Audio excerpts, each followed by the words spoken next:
everyone, and welcome to Of God in Mind. Today we're going to be taking a bit of a look through some apocalyptic literature. So that's the symbolism, picture-loaded literature normally concerning events in the future, probably the main examples of are Daniel and Revelation, of which we'll be going through today. We've also got some in Isaiah and a couple of other places. But I'm going to be giving some tips on things to look for while reading through this and ways to help yourself to think about what some of these symbols in them might mean. So I'm not going to read the whole chapter out at the moment because there's quite a lot of it, especially with both of them. But we're looking at Daniel 8 first, as you can see on screen. So right here at the start, we're given a location, which gives us our first sort of hint for what's going on. So the citadel of Susa in province of Elam, and beside the Ulai Canal. So it's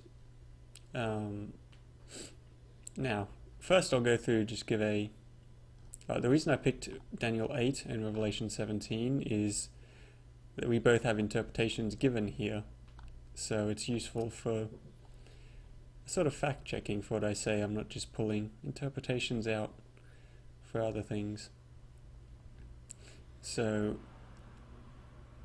we're given a location here. I'm not going to go into detail about that at the moment because I want to sort of go through first your first reaction reading it before you might know much about the history or the culture behind these things.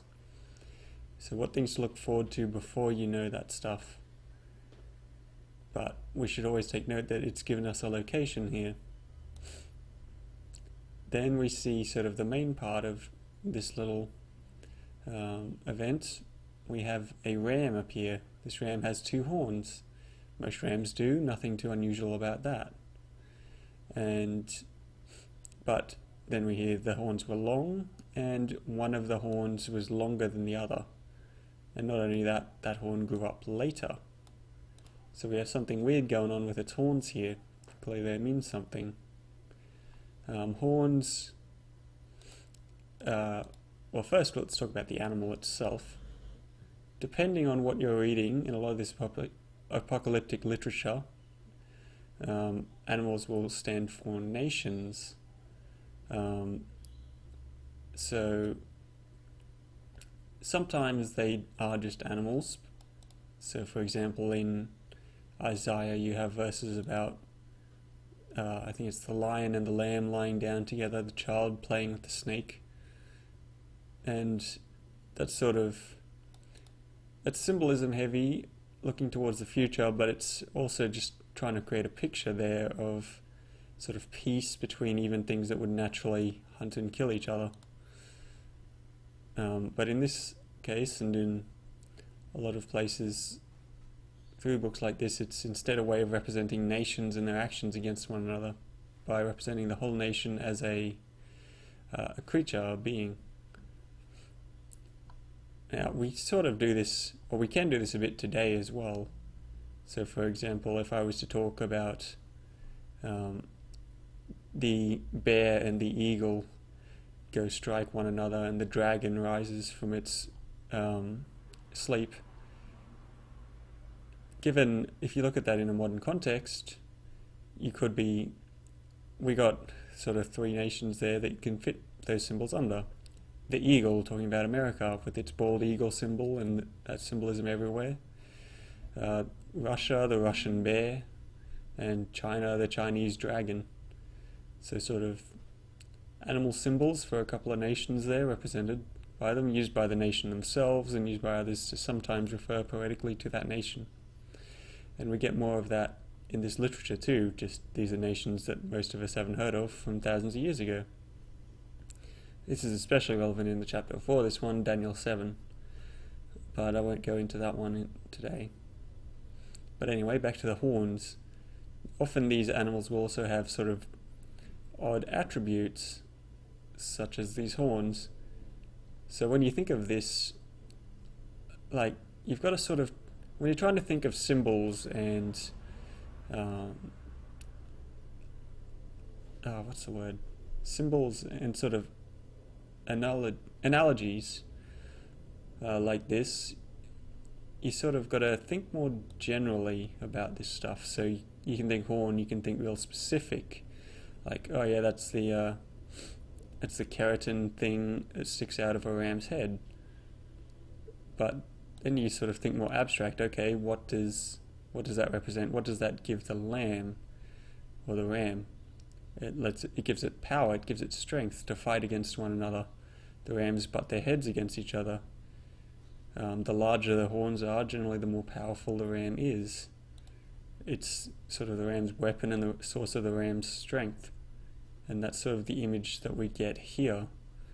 It's the strength behind, or the strength sort of, the thing giving strength to the nation, to the animal, is these horns. And of these horns, we see that one of them was longer than the other, so one of them was more powerful, but one of them also grew from the ram's head later on. So there's two little hints for what's going on here that we can look at later when we look into what this event might be talking about. So he watches the ram as it charges west, north, and south. We get a bit of a hint here in that east is not mentioned, so that sometimes stuff like that is just, it was not thought of or it was implied, but a lot of the time it will be, that's a deliberate thing. So the ram did not go east, instead of charged towards the west, the north, and the south. And there no animal could stand against it. Again, this could be talking about countries. So there was nothing could stand against this ram as it charged around, and no alliances, none could rescue each other from its power. It could do as it wanted, and it became very strong. It became great, powerful, honourable. Yeah, I probably don't need to explain great so much. Then we have another animal appear here. We have a goat appearing. So we got a bit of a contrast here between the animals. Not a lot. This is actually probably the most similar two animals we get in biblical prophetic literature. You got a ram and a goat, both very similar. But there are some differences in it. For example, in Jesus' parable, well, not really parable, but the separation of the sheep and the goats in the Gospels, you sort of have an insider and an outsider thing of the animals. It's also, sometimes these Hebrew words are a bit tricky to translate specifically and well, and we get a bit more specific later on in the interpretation. It's called a shaggy goat. So perhaps these are a bit more specific, because goats and sheep have very different breeds, especially in older cultures where you had less contact between the various farms and interbreeding. So different countries could have very different looking animals. But it could also just be a sort of simple thing. You have the sheep here, the sort of common inside thing, and then you have the goat, the sort of more exotic external thing, kind of like today comparing a sheep and a llama or something. Probably not quite that exotic. Llamas, well, they're often on farms, they're still a bit rarer. But I think you get what I'm saying.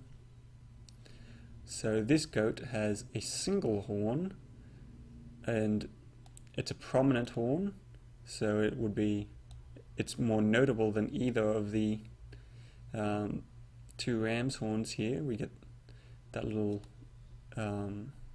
adjective there put onto it, and it's between its eyes. It's probably not important. It's probably just saying it looks like a unicorn, though that does make for a very weird looking goat. So this is sort of another hint, if you were just reading this bit first, that this is not just a literal goat. This goat symbolizes something, because goats, like real goats, don't have a single horn between the eyes. So this goat's coming from the west, and it's crossing the whole earth without touching the ground. So we get another little strange thing. A lot of looking at prophetic literature is looking for little strange things, little out of place things, because they're often important to the overall picture. So without touching the ground, sort of implying that unlike the ram who charged around all over the place, it's sort of linked to the ground, it's going in several directions. This goat is just going straight in one direction from the west towards the ram, without even touching the ground, without worrying about that which is between it and the ram. So then we see them make contact. The goat shatters the two horns of the ram, so it's broken the power of the ram. The ram no longer has its weapons. It's just a sheep. The ram could do nothing against it, and then the goat just completely dominates it, knocks it to the ground, tramples on it, and no one could rescue the ram from it. And now the goat is the one that becomes very powerful, becomes very great, can do sort of whatever it wants, but its horn breaks. Just as it's at its strongest, we see the giant horn that it has broken off. And then we have 4 smaller horns. It still calls them prominent. So there's 4 prominent horns that go up and go toward the 4 winds of heaven. So that's sort of a cultural thing there. Essentially, it's similar to how we'd say to the 4 points of the compass these days. So basically, the 4 prominent horns grow up and they spread all over the land as well. Then we have sort of the crux of this little story, where out of one of these 4 horns comes another horn. Starts out small, grows in power, and we're given its directions, south and east, and towards the beautiful land. So we got to try and work out what that is. And it even grows upwards. It doesn't just grow out across the face of the earth, it grows up to the heavens, and even throws down some of the starry host and tramples on them, sort of revels in power over them, throws them into the dirt. It sets itself up to be as great as the commander of the army of the Lord, so that's another thing we'll probably have to look at. Took the daily sacrifice from the Lord, and his sanctuary was thrown down. Also another thing we'll probably have to look at. Then because of rebellion, the Lord's people and the daily sacrifice were given over to it. It prospered at everything it did, and truth was thrown to the ground. So that's sort of most of the sort of general stuff we can get from this. There was two animals, probably representing 2 countries. They clashed, and we're about to have a flyover from more jets. We've been doing this all day. Hopefully you can't hear it too much.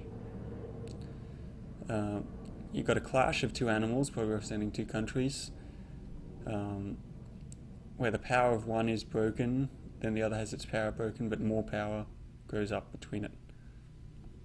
So now if we go to the interpretation, we're given a bit more info, and this is stuff we could have probably gathered with a bit of context.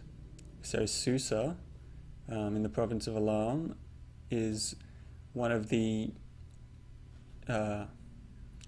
greatest cities of the Persian Empire. I think it was a capital. I think they moved their capitals around a little bit. There's also a couple of Persian empires. This is the Achaemenid Empire. So, and we also see here that we also get hints there in it's a ram with 2 horns. It was the empire of the Persians and the Medes, or the Medes. So it was sort of founded by 2 different people groups that came together, formed that alliance, and formed a sort of united empire there. But then the goat has its single horn, comes from the west, and since we're talking about the Middle East here, the west that was known to them is pretty much Greece. Or even if they knew of Greece, it's a bit hard to tell how connected Israel was to the rest of the world. Well, actually, they say Greece later on, so clearly they know about the country. So scrap that. But then we have the little hints that actually you can probably guess at from having read the other parts of the Bible. The beautiful land is probably talking about Israel, the promised land, the land flowing with milk and honey. And his sanctuary, the sanctuary of the Lord, would most likely be the temple. Well, it would be the temple. The tabernacle's not around, so it wouldn't really be anything else. And the sacrifice, it's sacrifice to the Lord in the temple. So now we come to the explanation, and we're sort of told that some of these facts, so it's sort of explained a bit. So this is what will happen in the time of wrath.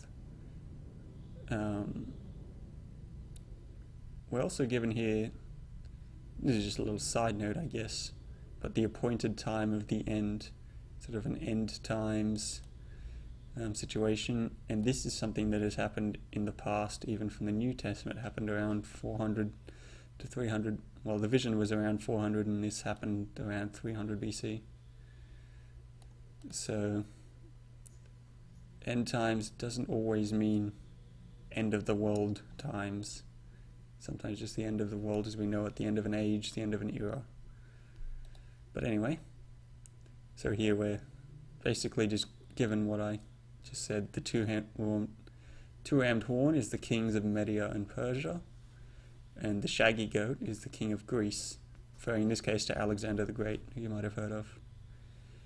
Then the four horns that replace the one that was broken off represent four kingdoms that will emerge from his nation but will not have the same power. So, talking historical events here, you've got the king of Alexander the Great comes through the Middle East, specifically after Persia too. He specifically came after Darius, or was it Cyrus? For some reason I always get Persian king names mixed up. But we sort of see part of that in charging over the ground, not even worry about the countries in between it, just charging straight after the king, which was in a lot of ways Alexander's motive. Go straight to the head, straight to Babylon, straight towards Susa, and take out the king, and the Persian Empire will crumble around him, and then he can pick up the pieces. He didn't. There was a couple of detours in doing that, but as far as invasions go, it was pretty focused on striking the head. But then he died of illness or something. He just suddenly died one night and was replaced by some of his generals because he had no clear successor. Four kingdoms emerged from that and they squabbled with each other, whereas he had controlled a united kingdom stretching from Greece over to into Afghanistan and all the way down to Egypt. Now this was split between four people. And you might have heard of this, the Seleucids or Seleucids and Ptolemies. They were two of those. The other two were Macedonia, and sort of the western part of Turkey was held by another kingdom. Macedonia referring to Greece, if I said Macedonia.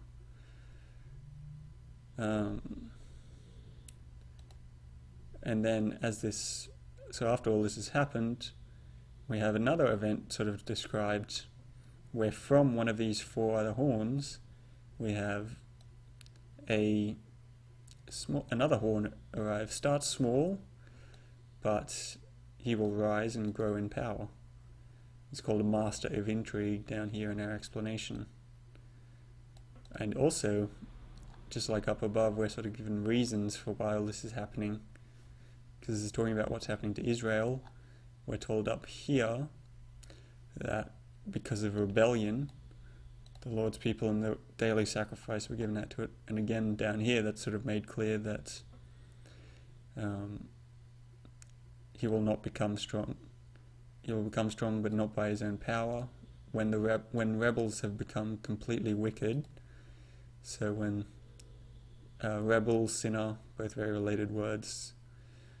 So when the people of Israel, the wayward people, the rebellious people, have become completely wicked, then this king will arise and he will become strong, sort of implying God's judgment here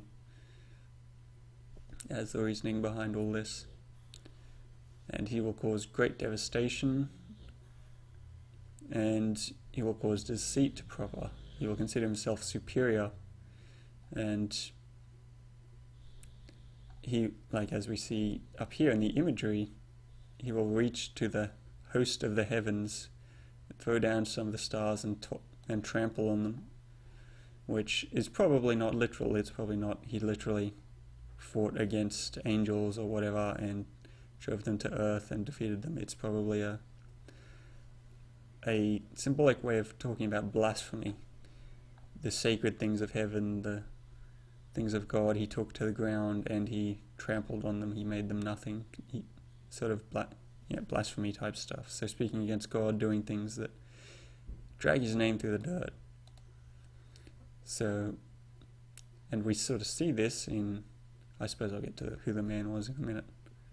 So he'll destroy them and he'll take a stand against the Prince of Princes, so the great king, the King of Kings, the Prince of Princes, God's also the Lord of the, I can't find it, the leader of the Lord's army up above, potentially Gabriel,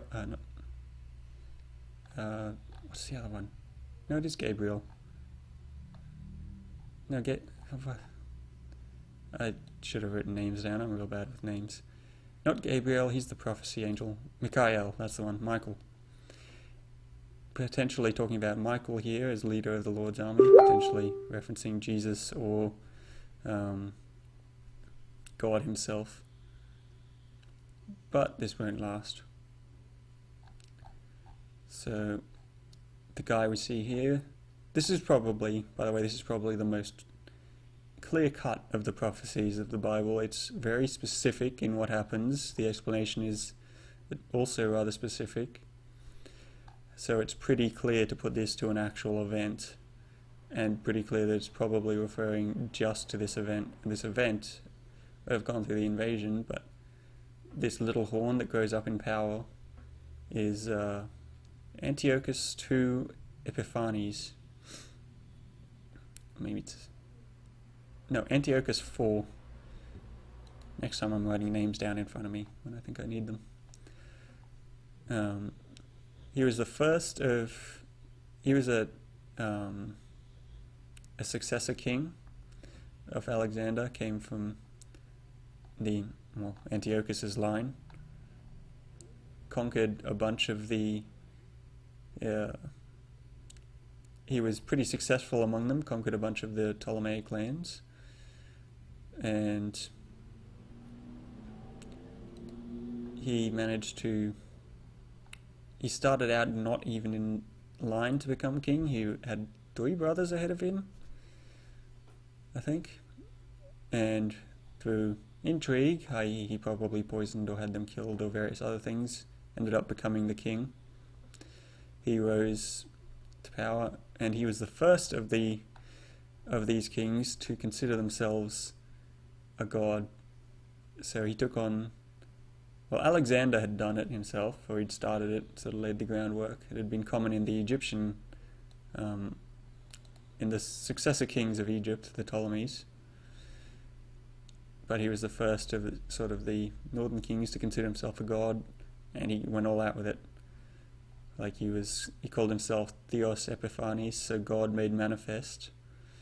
That was printed on all his coins and everything. He set up, and most relevant to the sort of biblical account here, he tried to stop Jewish worship.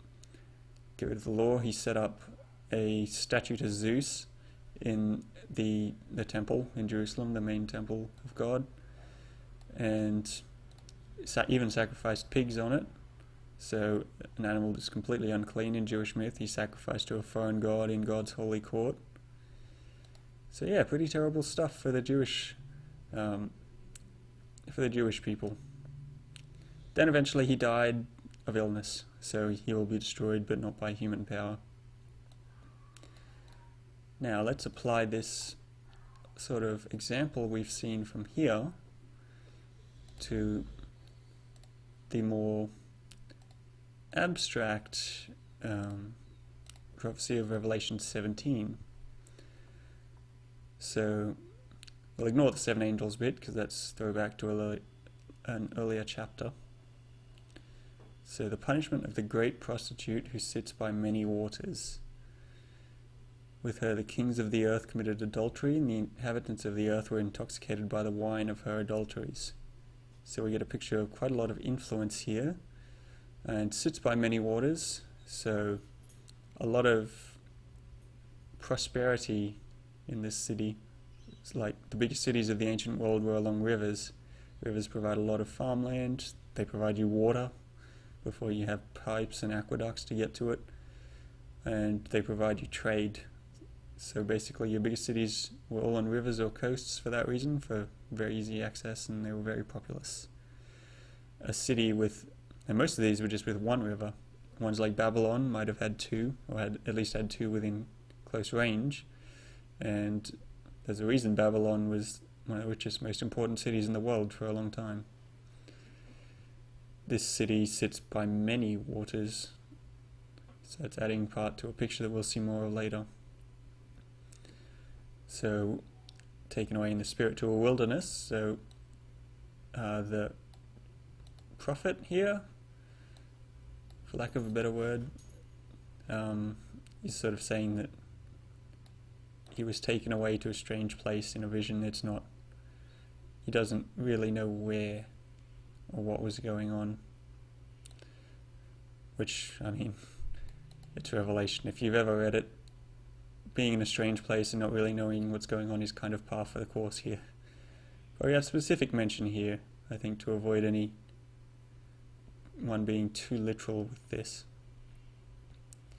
So there he sees a woman sitting on a scarlet beast that was covered with blasphemous names and had 7 heads and 10 horns. So a bit more elaborate than our goat and our ram from before. So first important descriptor we have, it's scarlet, the colour red, or probably more accurately evoking a colour of blood, because it's a bit more specific than just red, or even expensive cloth or something. I'm not fully sure what the scarlet would mean. I'm not fully sure what any of it means, I'll just get that out now. Revelation is very abstract, very open to interpretation. So don't take anything I say or interpret here as the right interpretation. So it's covered with blasphemous names. So in this, probably referring to names as sort of a description that it's sort of a description that gives power, a title, stuff like that, not just like a given name. Their names were a lot more important before our sort of modern era, really. So it's probably covered with names, calling it God, saying there is no gods, it's the one true God, various things like that, or who really knows. And then we have 7 heads and 10 horns. So if we sort of go from our earlier example, horns are sort of a seat of power, a collection of power, the ruler, the thing giving power to the place. But then we also have 7 heads here, which head has a sort of similar symbolism. It's sort of often more guidance, intellect, tactics, intelligence, but also a notion of strength. So horns are sort of brute force almost, but heads can be power base, source of power, that sort of thing. So the woman was dressed in purple and scarlet. So purple was incredibly, back in Bible times, all throughout, incredibly expensive, color of very few people could afford it. Was made in basically one city, in the city of Tyre. Very expensive dye, signified royalty or massive wealth. And then we have scarlet, which, again, I don't know fully the prominence of scarlet dyes or whatever. I know later on, like after the fall of Rome, we sort of lost how to make purple and so forth, and all the chaos, and scarlet became the color of royalty and so forth. I'm not sure if it was also the sort of runner-up color of riches and royalty here or not. But this woman's also glittering with gold, with precious stones and pearls. She holds a golden cup in her hand. So, adding on to our river image before, we get a image of great wealth here, of great material prosperity and just outright riches. But we also get hints that this is not this is sort of a dark, well, it's not even hints. She might be rich and whatever, but it starts out by calling her the great prostitute. This riches is gained from selling herself out for shameful acts, is sort of how the prostitution would be seen in those days. And the cup, the golden cup, is full of abominable things and the filth of her idolatries. All the dishonor and the terrible things she's done is what she holds in her hand, in her fancy golden cup, what she gets drunk from, what she sustains herself with. So we've also got adultery used here, and this is images used of Israel and so forth as well, when they sell themselves out to other gods instead of following the true God who looks out for them and does everything. They just go with whichever God gives them the best stuff at the time. So she's got a name written on her forehead. Is another thing we get a lot through Revelation.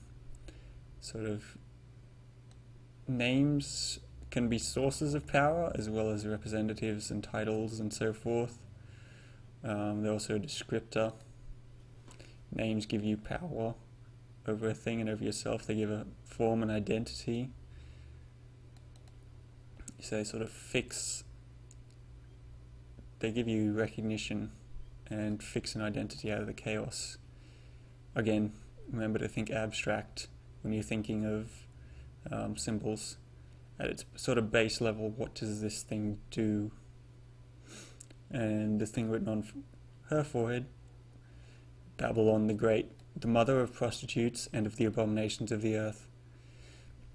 So here we're given another description of a place, Babylon, capital of the Babylonian Empire, richest city of the East for a long time, situated between two rivers, destroyed a couple of times, and at this point almost completely, by this Roman Empire time, pretty worn down out of its glory days. It sort of was back in what we were just reading in Daniel. It was still a pretty big deal, pretty big city, but it just lost more and more power and influence to big coastal cities on the Mediterranean, and wars tearing it down because it was big and important, and eventually it became a ruin. And it's a ruin to this day. We've got the ruins of it over in Iraq. So, the mother of prostitutes and of the abominations of the earth. So, this woman, or whatever this woman represents, is sort of the progenitor, the source of those who would sell themselves out, of shameful acts, of abominations, of things that are abominable in God's sight, originate from this. And more on this stuff up here. This woman was drunk with the blood of God's holy people, the blood of those who bore testimony to Jesus. So this city not only thrives on its abominations, abominable things, and the filth of the idolatry, but also on the blood of people killed for following God within it. So, and here we get our little explanation, as much as it is. So the beast, we're told, which once was and now is not, and yet will come up out of the abyss and go to its destruction. So whatever this beast represents, the sort of power, is probably a kingdom type deal, a country, a nation. That's sort of my theories. That country once was, but now it's not. In this time of, like in these Roman times, it's destroyed, no longer around, not relevant. But once it was, and it will again come out of the abyss. Let's see if I can find that word here.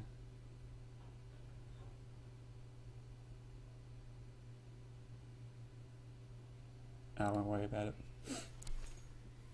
But it's sort of coming out of, it was something, but now it no longer exists in this time that John is writing it, which is sort of around 80 AD probably. It's no longer important, but we'll come back again and have it sort of last hurrah before all this stuff happens in the next chapter, and it gets sent to its destruction, and it sort of comes from the abyss. It's sort of a rough sort of modern way of looking at that would be it comes from hell.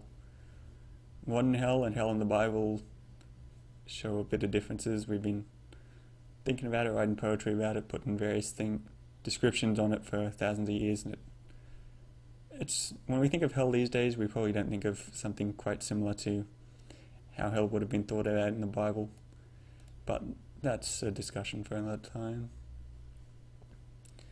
So the beast will be worshipped by those whose name has not been written in the book of life from the creation of the world. They'll be astonished by it because of what it does, because it was destroyed but then came back, essentially. So those not written in the book of life is sort of referring to those who aren't saved, essentially. The book of life comes up 2 other times in Revelation, I think. Once at the final judgment, where people are read from the book of life, those going when the realms of the dead are emptied and judgment comes. The book of life is what it's read from for the final destination. And I think it's mentioned in the very start of Revelation in relation to the churches. So now on to the rest. The 7 heads are 7 hills on which the woman sits. So here we see that the heads represent hills, which I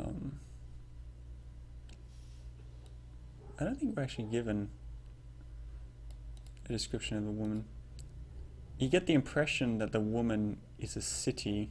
She's called Babylon. Babylon was a city. You sort of, especially in the next destruction language, it's talked about as if she was a great city that falls in the earth. But at least in this chapter, not said that. But the idea, this city sits, or whatever, even city itself could be a symbol or representation, because Babylon was not just a city, it was a city-state, kind of like Rome. You have Rome the city, and then you have Rome the civilization and the empire.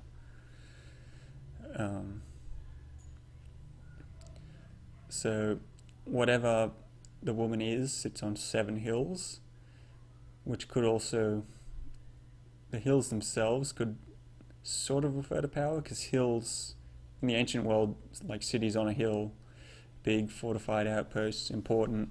You'd put temples up there, you'd put forts up there. They sort of gave strength and honor it can also be used to refer to sort of regions. So the hills might not all be around each other.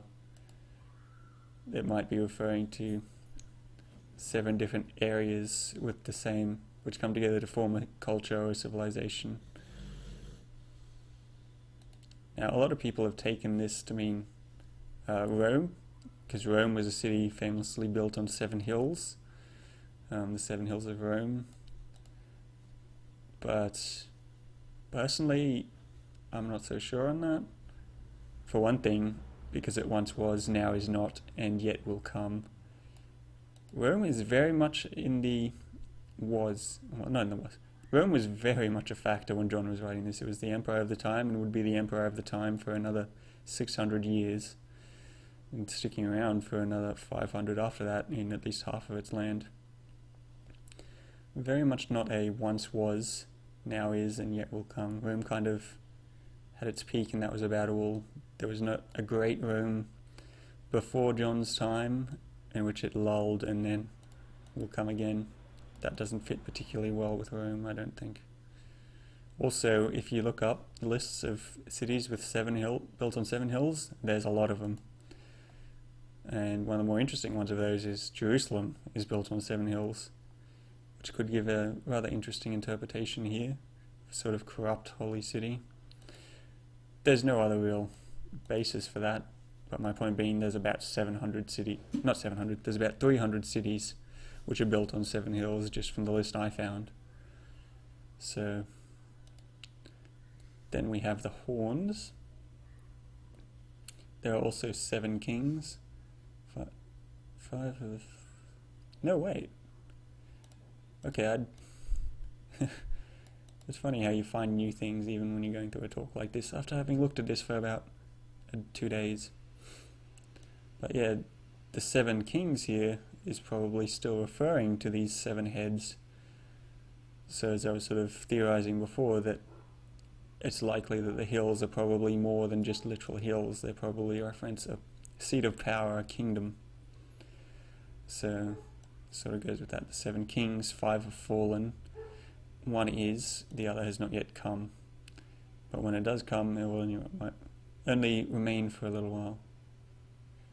The beast itself is the 8th king, and it was sort of, he belongs to the 7 and is going to his destruction. So sort of referring to the beast itself and not the head there, you sort of get the sense like this beast is driven by the 7 kingdoms, the things that came before it, the directors, the heads. It's driven by them. And then we move on to the horns here. So same sort of deal as in the Daniel passage here. The horns are kings. So, except in this case they're unlanded kings. So whereas the 7 kings here in the head have their land, have their country, have their sort of power in them, these are just 7. These are 10 kings who have not yet got a kingdom, but they'll become kings along with the beast. So whether they're kings with the beast, whether it's some sort of group leadership, whether this is an alliance of various places, who knows. But together with the beast, they will have one purpose. They will give their authority and power to the beast, so it'll sort of be leader over them. And together they will all wage war against the Lamb, referring to Jesus. That comes from earlier chapters. But he will triumph because he is Lord of Lords, King of Kings, and with him will be his called, chosen followers. Now we get a bit more description down at the end about Babylon. So the woman, those waters, the things giving wealth, prosperity to the city, that's peoples, multitudes, nations, and languages. So this city, this civilization that sits on this beast, on these waters, is not like it looks prosperous when that's just water, when you realize that's many nations, peoples, tribes, tongues. Then you sort of get an even bigger scale of what's going on here. However, despite all this, there's sort of enmity between the beast and the woman, and the beast itself will destroy this great city, the prosperous, corrupt city. So they'll sort of overthrow that. So you can sort of read a few things into that as well. You have, at the moment, the beast sits on, at first the woman sits on top of the beast, like a rider, like a director of the beast, like she's in charge among these waters, among the great multitude of people. So you have this sort of idea, this prosperity, this prosperous culture, and at its core corrupt culture that feeds on adultery, on abominations, even on death, and that's supported by all these people and followed by all these people. But beneath that you have this beast that's also secretly has a mind of its own. It's sort of a long line of kingdoms, of heads, and it itself will one day overthrow that ideology, the prostitute, the sort of culture and civilization of the woman there. It will overthrow that, and itself will sort of, and will strike out. So sort of hidden, you have this, but from the outside, I think this will work. It might go to a black screen, it did earlier. No, it did work. So like in the lament we see that the woman, Babylon the Great, is very much loved by the people of the earth. The kings of the earth love it, the merchants grow rich off it, sailors lament for her, all this stuff like that. And the city itself looks nice and shiny on the outside, even if it's full of corruption. But then you have, underneath it, you have this terrible beast as well, sort of hiding in plain sight, that one day will overthrow that, and the sort of hidden nature, and will completely wage war against God's people, against the sort of righteous law of God and so forth. And sort of looking at it like that, like my sort of personal theory is that Babylon the Great is referring to sort of a more like sort of a Western style capitalist secularism. Like this could just be me being the next long line of people to interpret the great powers of their day as being Babylon the Great. But the things we see here is great riches, great blasphemies, things that would be considered abominable by God, what thrive in these cities, sort of like a lot of the things that we see in Western civilization here. It gives great riches, it gives great prosperity. People all over the world love and follow it. But at its heart, as we can see, sort of through biblical view, there's a lot in there that's abominable. There's a lot in there powered by sort of adultery and intoxication and whatever. But anyway, originally I wasn't even going to give my interpretation, but there you have it. I reckon Babylon the Great and the beast and the Antichrist and all that isn't going to be some big foreign power. It's not going to be Islam. It's definitely not the Catholic Church, as a lot of our Protestant forefathers might have thought. I think it's going to be secularism, the allure of riches, of mammon, riches, pleasures of the flesh, whatever have you. But anyway, that's been a bit of a crash course that's probably been like an hour long on interpreting sort of these crazy prophecies that you get in a couple of books of the Bible. So the sort of key things, I'll remember that there's a good chance whatever you're looking at is symbolic. It's not trying to be literal. It's representative of something else. It's talking poetically. It's talking on an issue. And when you're thinking of things that are symbolic, try and think very abstract with it. Get to sort of the core. What does this give us?